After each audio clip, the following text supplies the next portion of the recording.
As one family, let us begin our celebration with our act of faith. In the name of the Father, and of the Son, and of the Holy Spirit. Amen.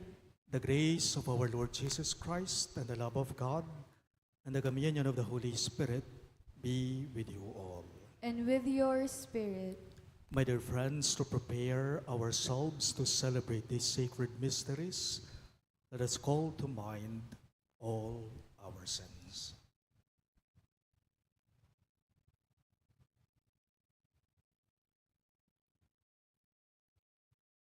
All together we say, I confess To Almighty God, and to you, my brothers and sisters, that I have greatly sinned in my thoughts and in my words, in what I have done and in what I have failed to do, through my fault, through my most grievous fault.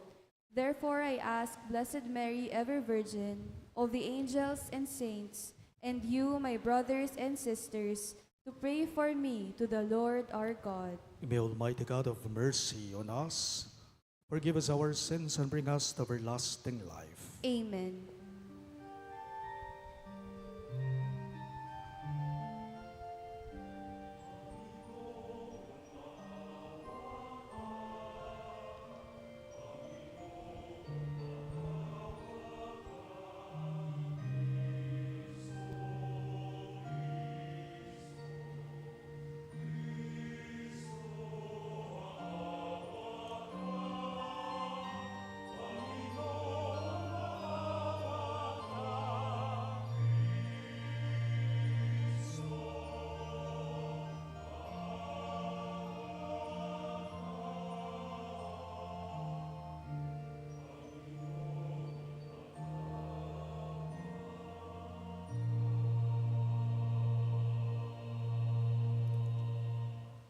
Let us pray.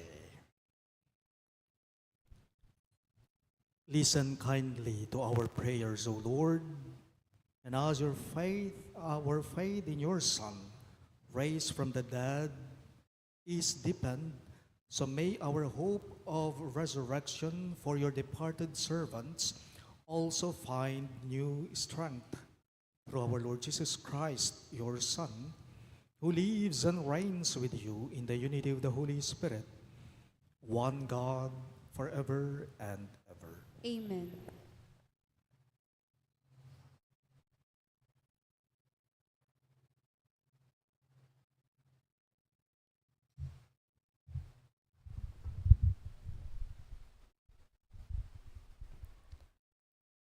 A reading from the Book of Wisdom. The souls of the just are in the hand of God, and no torment shall touch them.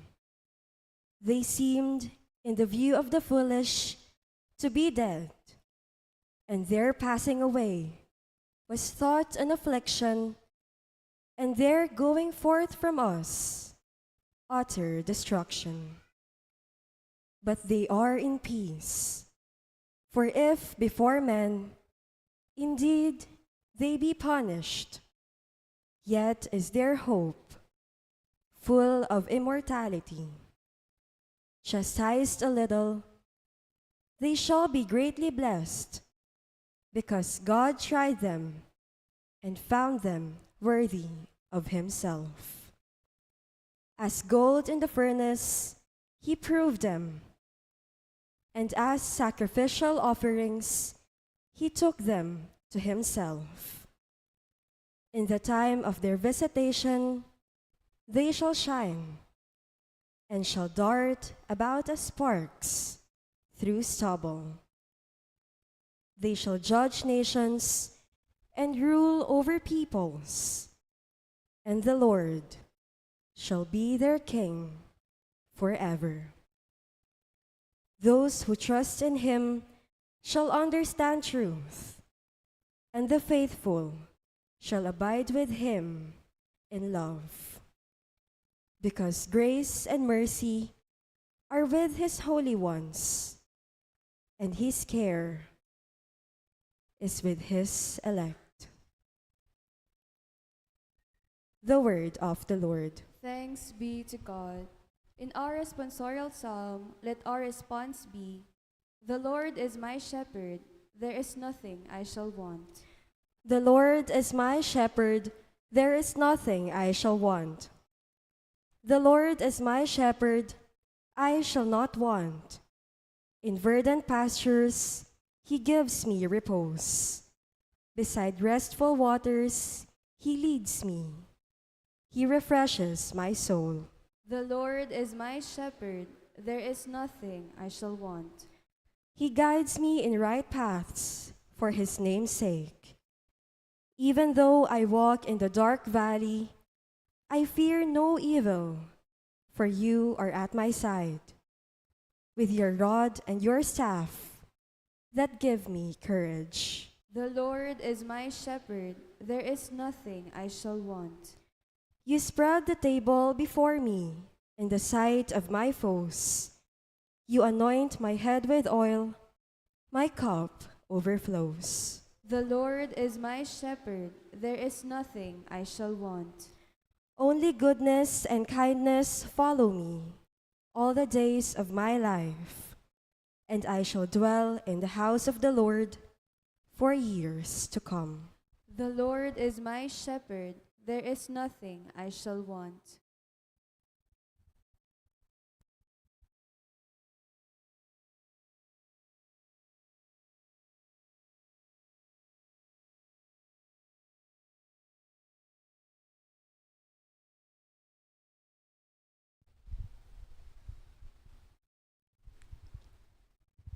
A reading from the letter of St. Paul to the Romans. Brothers and sisters, are you unaware that we who were baptized into Christ Jesus were baptized into his death? We were indeed buried with him through baptism into death, so that just as Christ was raised from the dead by the glory of the Father, we too might live in newness of life. For if we have grown into union with him through a death like his, we shall also be united with him in the resurrection. We know that our old self was crucified with him, so that our sinful body might be done away with, that we might no longer be in slavery to sin. For a dead person has been absolved from sin. If then we have died with Christ, we believe that we shall also live with him. We know that Christ, raised from the dead, dies no more. Death no longer has power over him. The word of the Lord. Thanks be to God. We shall now rise to honor the Holy Gospel.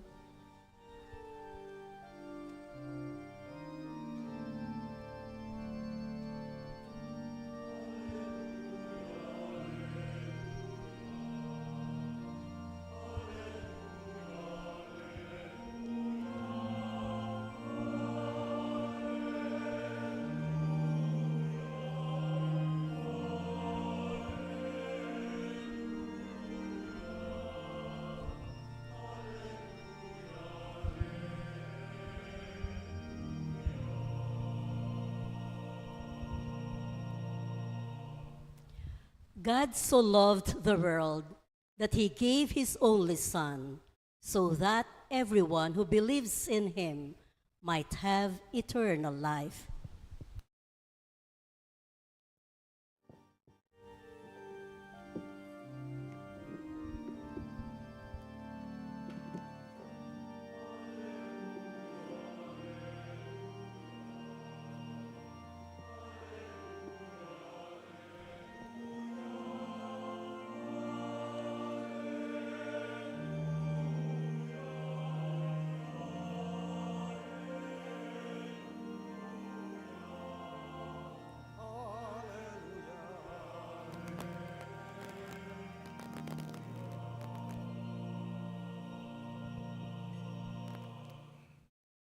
Lord be with you. And with your spirit. A reading from the Holy Gospel according to Saint John. Glory to you, O Lord.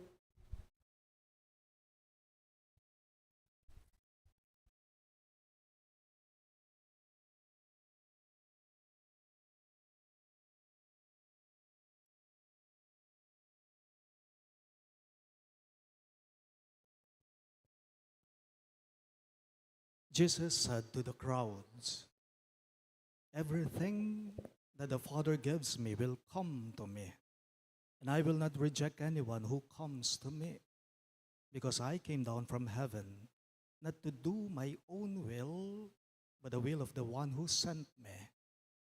And this is the will of the one who sent me, that I should not lose anything of what he gave me, but that I should raise it on the last day.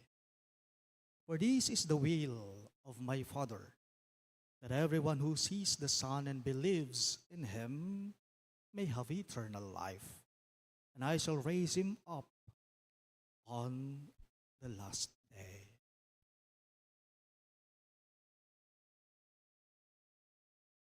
Sisters and brothers in Christ, the good news of our salvation. Praise to you, Lord Jesus Christ.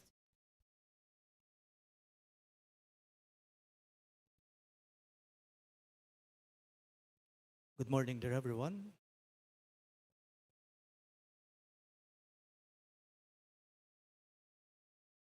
Marahil lahat po tayo ngayon o halos sa atin ngayong linggong ito, nakapunta na po tayo lahat sa mga cemeteries kahapong November 1, which we celebrated the All Saints Day.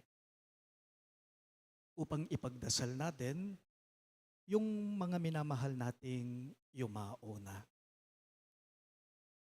Napun po binisita tanala, delawan tanala, penga di tala.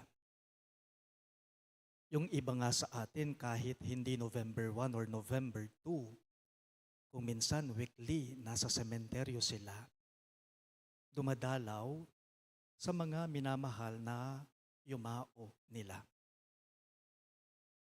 Pero kung sakali man po sa inyo dito, hindi pa po nakapagbisita sa mga namayapa sa cemetery, don't worry, high-tech na po tayo sa mga panahong ito, no? May social media na. O kung gusto nyo, may messenger pa. May smart at globe telecoms pa. Don't worry, my dear friends, high-tech na tayo ngayon. Yung mga yumao, kung hindi pa ninyo sila nadalawan sa sementeryo, pwede naman po ninyo silang i-message kung di man kayo makakadalaw sa kanila. Just text dalaw and send it to *888 kung smart ka at 211 naman sa globe kung globe ka at sila mismo ang dadalaw sa inyo. May options pa po yan. Just press 1 kung gusto mong hihilain ka sa paa sa pagdalaw nila. O kung gusto mo, press 2. Hahawakan ka ng malamigang kamay sa pisngi sa kanilang pagdalaw. O kung gusto mo, mas malala pa, isasama ka sa kabilang buhay. Tulad po ng nakagawian na natin, no? Tayong mga Kristiyano, tayong mga Katoliko, tulad na naging practice natin, naging ugali na po natin yearly. Marami sa atin ang dumalaw na sa sementeryo kahapon po. Kanina po sa may bandang Good Shepherd, dumaan ako. Medyo masikip pa. Matraffic na naman yata. Kasi yung mga bumibisita pa ngayong araw na ito.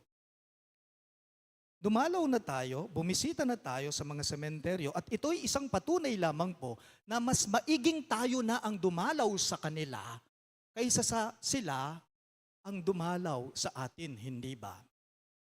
Today, my dear friends, we commemorate all the faithful departed. Today is All Souls Day.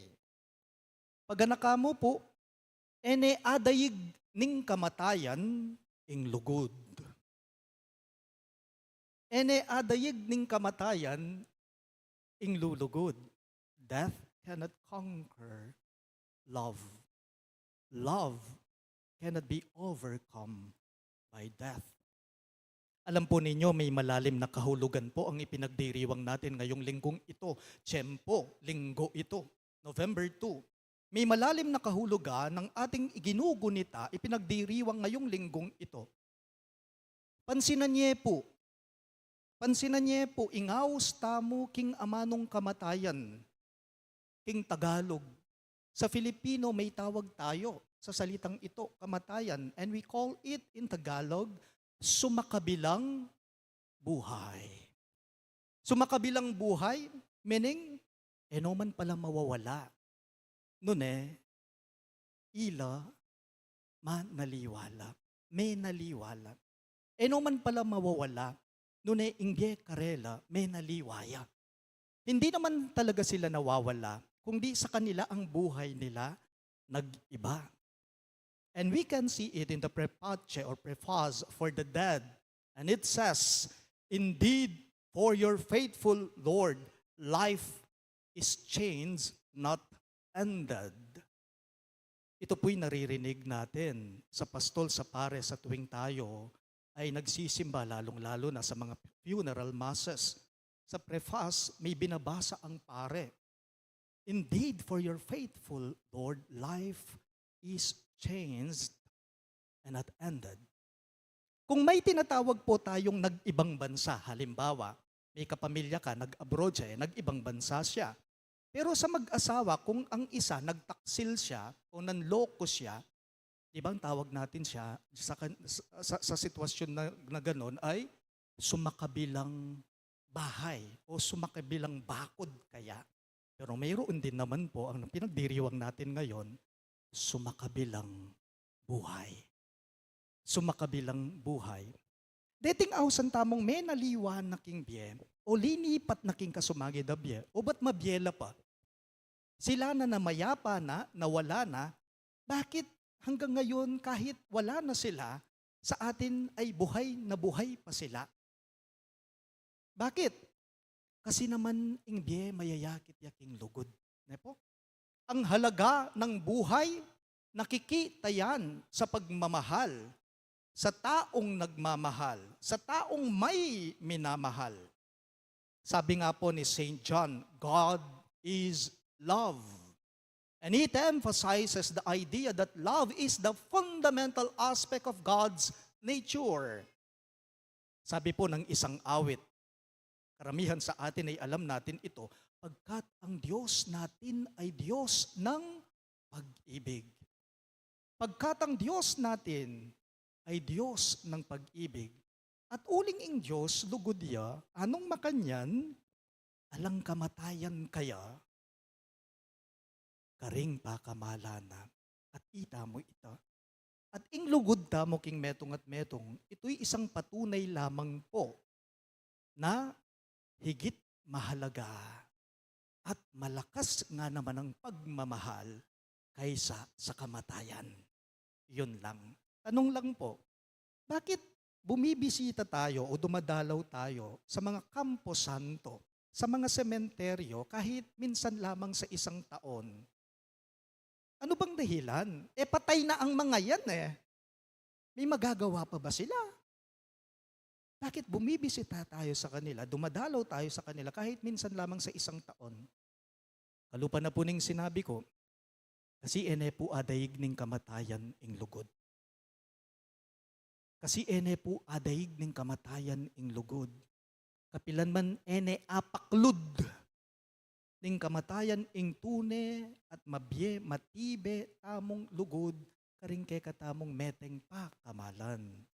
Ang ugnayan po natin, ang relasyon po natin sa mga minamahal nating yumauna, sumakabilang buhay na, hindi naman po talaga nawawala. Hindi naman talaga sila nawawala. Nune ingbiye karela, mi babayuya, manaliwaya. Eneman talaga mapupupus ingbiye. Nune lilipat tamo po, king kasumangid abye aliwang bye, kaya betaya ingapong Gino.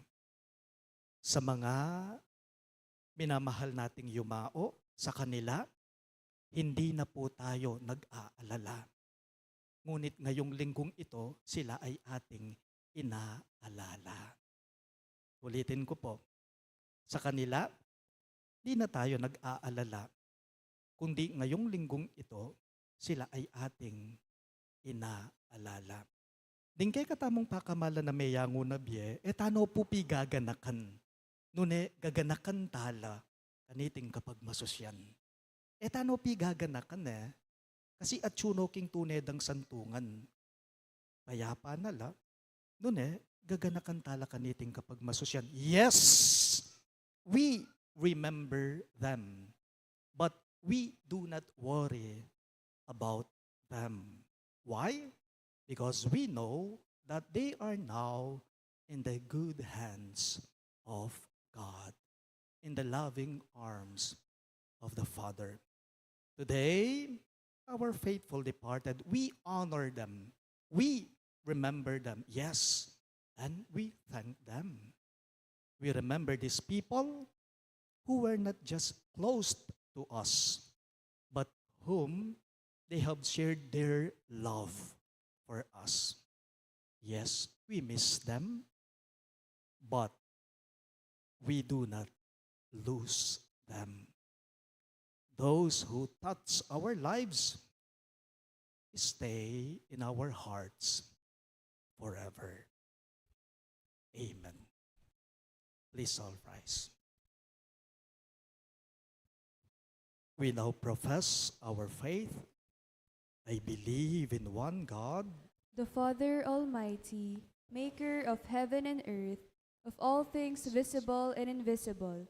I believe in one Lord Jesus Christ, the only begotten Son of God, born of the Father before all ages, God from God, light from light, true God from true God, begotten, not made, consubstantial with the Father.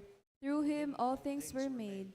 For us men and for our salvation, he came down from heaven, and by the Holy Spirit was incarnate of the Virgin Mary and became man.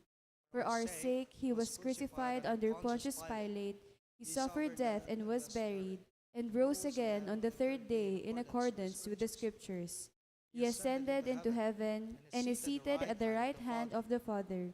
He will come again in glory to judge the living and the dead, and his kingdom will have no end. I believe in the Holy Spirit, the Lord, the giver of life, who proceeds from the Father and the Son, who with the Father and the Son is adored and glorified, who has spoken through the prophets. I believe in one holy, Catholic, and Apostolic Church. I confess one baptism for the forgiveness of sins, and I look forward to the resurrection of the dead and the life of the world to come. Amen. Let us now pray for our beloved brothers and sisters, my dear friends, that the Lord may welcome them into the joy of paradise. With confidence, we all say, Lord, let perpetual life shine on the faithful departed. All of us, please. Lord, let perpetual life shine on the faithful departed. May we, your church, always remember to work for the spread of the gospel of our salvation, and so someday receive our heavenly reward, we pray. Lord, let perpetual life shine on the faithful departed. May our spiritual leaders inspire in us hope that does not disappoint, so that we can face the trials and difficulties of life with joy and peace, and one day rejoice in the fulfillment of our hope in heaven, we pray. Lord, let perpetual life shine on the faithful departed. May the powerful, the rich, and the well-absorbed remember that their days on earth pass swiftly, and so spend their lives and resources to accumulate heavenly treasures, we pray. Lord, let perpetual life shine on the faithful departed. As we offer an expiatory sacrifice of the Eucharist for our beloved who have gone before us, may we treasure their memories and the good example they have left behind, we pray. Lord, let perpetual life shine on the faithful departed. May we hold on to our faith that nothing can separate us from the love of God in Jesus Christ our Lord. Thus, not letting fear of death or judgment trouble our hearts, we pray. Lord, let perpetual life shine on the faithful departed. We pray in silence for our personal intentions. We pray. Lord, let perpetual life shine on the faithful departed. God our Father, strengthen our hearts, minds, and wills, so that as we face the reality of death, we may realize that there is love and life with and in you. We ask this through Christ our Lord. Amen.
Please rise for the incensing.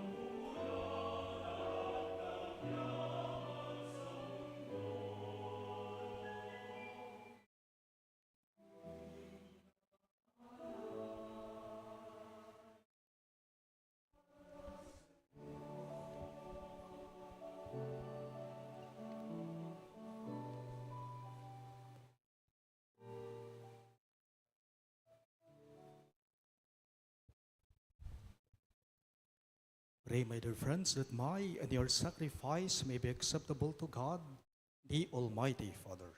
May the Lord accept the sacrifice at your hands for the praise and glory of his name, for our good and the good of all his holy church. Look favorably on our offerings, O Lord, so that your departed servants may be taken up into glory with your Son, in whose great mystery of love we are all united, who lives and reigns forever and ever. Amen. The Lord be with you. and with your spirit. Lift up your hearts. We lift them up to the Lord. Let us give thanks to the Lord our God. It is right and just. It is truly right and just, our duty and our salvation, always and everywhere to give you thanks, Lord, Holy Father, Almighty and eternal God, through Christ our Lord. In him, the hope of blessed resurrection has dawned, that those saddened by the certainty of dying might be consoled by the promise of your immortality to come. Indeed, for your faithful Lord, life is changed, not ended. And when this earthly dwelling turns to dust, an eternal dwelling is made ready for them in heaven. And so, with angels and archangels, with thrones and dominions, and with all the hosts and powers of heaven, we sing the hymn of your glory, as without end we all acclaim.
You are indeed holy, O Lord, the fount of all holiness. Make holy, therefore, these gifts, we pray, by sending down your Spirit upon them like the dew fall, so that they may become for us the body and blood of our Lord Jesus Christ. At the time he was betrayed and entered willingly into his passion, he took bread and giving thanks, broke it and gave it to his disciples, saying, "Take this, all of you, and eat of it. For this is my body, which will be given up for you."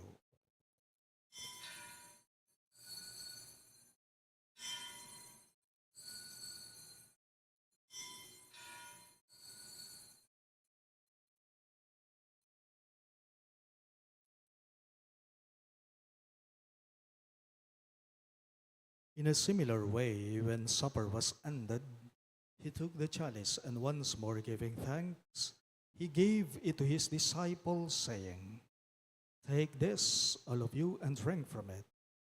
For this is the chalice of my blood, the blood of the new and eternal covenant, which will be poured out for you and for many for the forgiveness of sins. Do this in memory of me."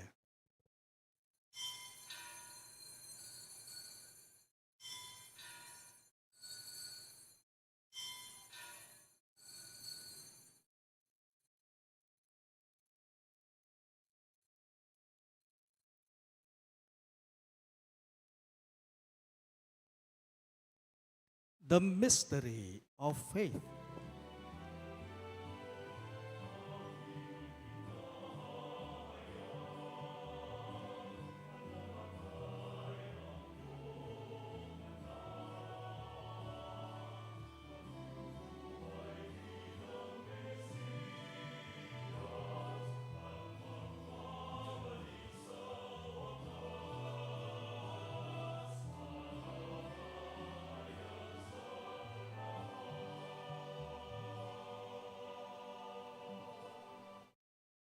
Therefore, as we celebrate the memorial of his death and resurrection, we offer you, Lord, the bread of life and the chalice of salvation, giving thanks that you have held us worthy to be in your presence and minister to you.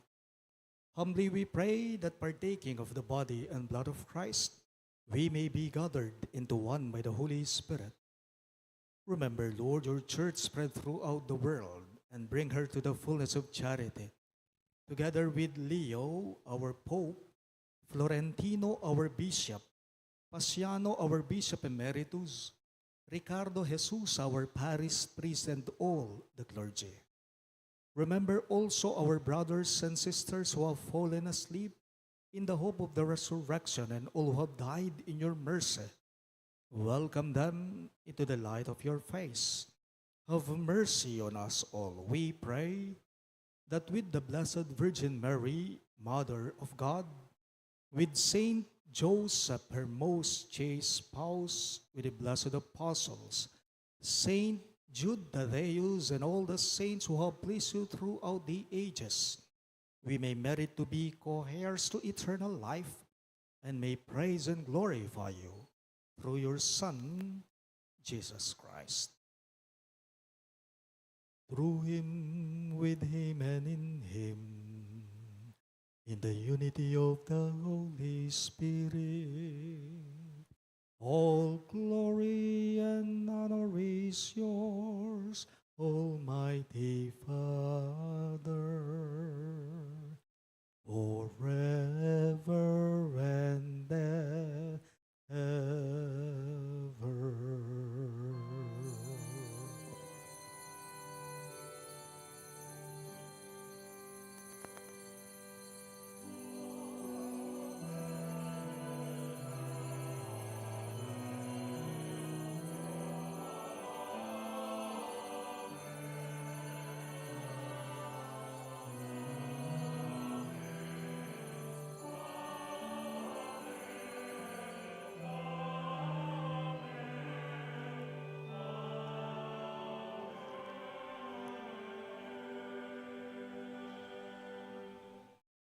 At the Savior's command and formed by divine teaching, we dare to pray.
Deliver us, Lord, we pray, from every evil.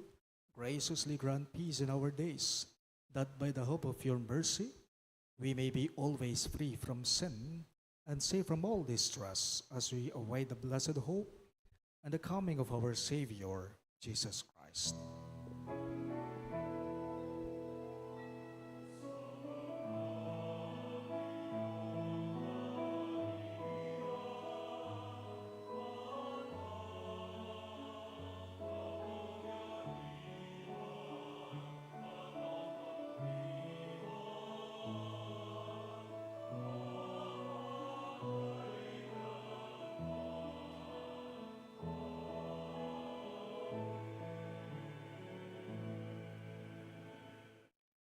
Lord Jesus Christ, who said to your apostles, "Peace I leave you, my peace I give you," look not on our sins, but on the faith of your church, and graciously grant our peace and unity in accordance with your will, who live and reign forever and ever. Amen. The peace of the Lord be with you always. And with your spirit. Let us offer each other the sign of God's peace. Peace be with you all. Peace be.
Behold our merciful and loving God, Christ Jesus.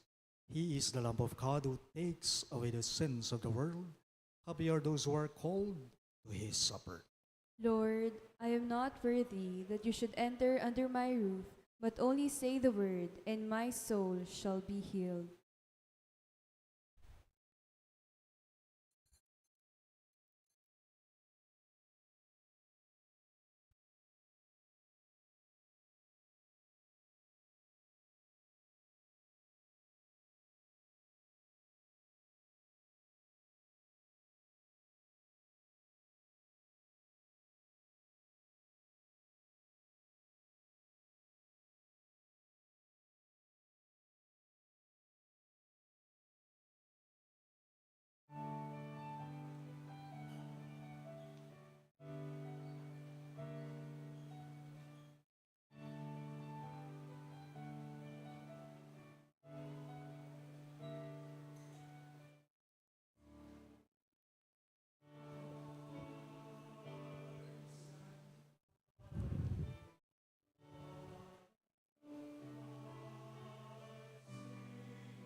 Let us pray.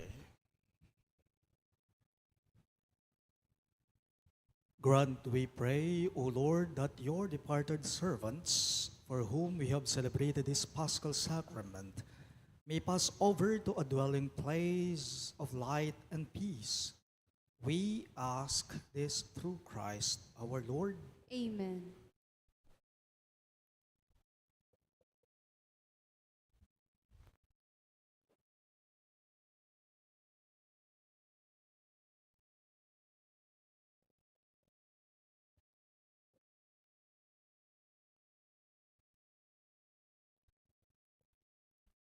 Ingino manatili ake kayo, Kaya ka antimuri. manalangin damo.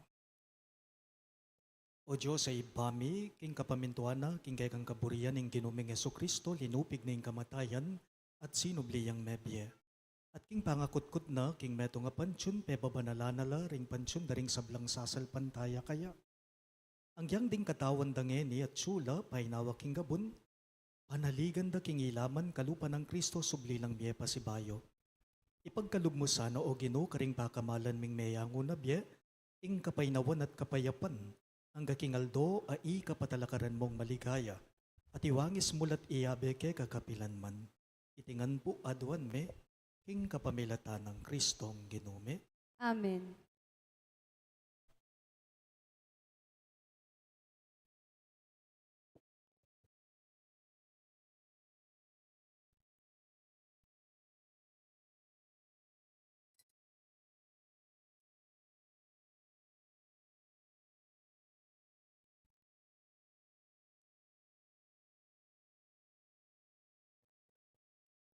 Inukaring kekeng miangubye, tapayapan kekasang ibye, akekeng liguran ketiking yatu, ing kamatayan kekano acu.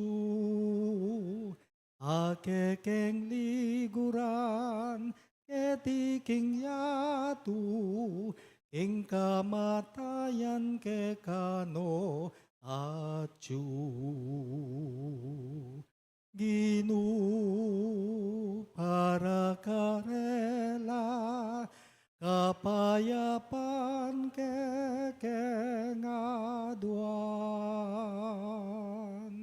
Ginu para karela, kapayapan kekeng aduan.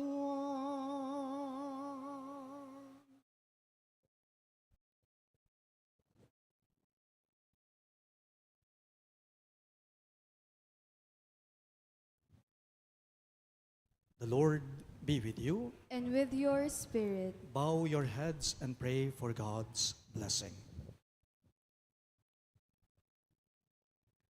May the God of all consolation bless you, for in this unfathomable goodness he created the human race, and in the resurrection of his only begotten Son, he has given believers the hope of rising again. Amen. To us who are alive, may God grant pardon for our sins, and to all the dead a place of light and peace. Amen. So may we all live happily forever with Christ, whom we believe truly rose from the dead. Amen. And may the Almighty God bless you all. In the name of the Father, and of the Son, and of the Holy Spirit. Amen. The Mass is ended, and our mission begins. Thanks be to God.